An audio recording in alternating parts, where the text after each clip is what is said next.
sa kushton shëndeti mendor në tregun e punës. Të dhënat globale tregojnë se djegja profesionale, e njohur si burnout, u kushton kompanive miliarda dollar çdo vit përmes rënjes së produktivitetit, mungesave mjekësore dhe dorëheqjeve të shpeshta. Sipas ekspertëve të burimeve njerëzore, parandalimi i këtij fenomeni vlerësohet të jetë më efikas financiarisht se sa menaxhimi i pasojave të tij. Në Kosovë, ky shqetësim po konfirmohet gjithnjë më shumë nga hulumtimet e ndryshme.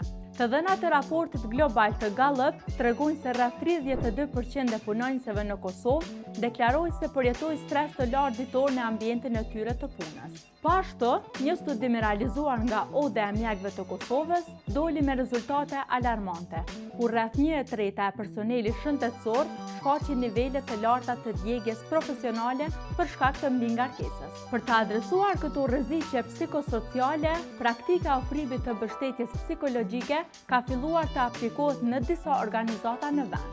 Rrjeti i grave të Kosovës ofron zyrtarisht seanca psikoterapie pa pagesë për stafin e vet dhe organizon punëtori të rregullta me psikolog klinik për parandalimin e burnoutit dhe menaxhimin e stresit. Ky program synon mbrojtjen e mirëqenies emocionale të punëtorëve që ballafaqohen me ngarkesën e trajtimit të rasteve të dhunës me bazë gjinore.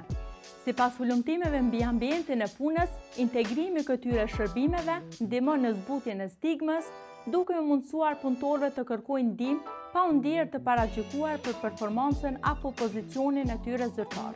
A ofrohet mbështetje psikologjike në ambientin tuaj të punës? Na tregoni përvojat tuaja në komente.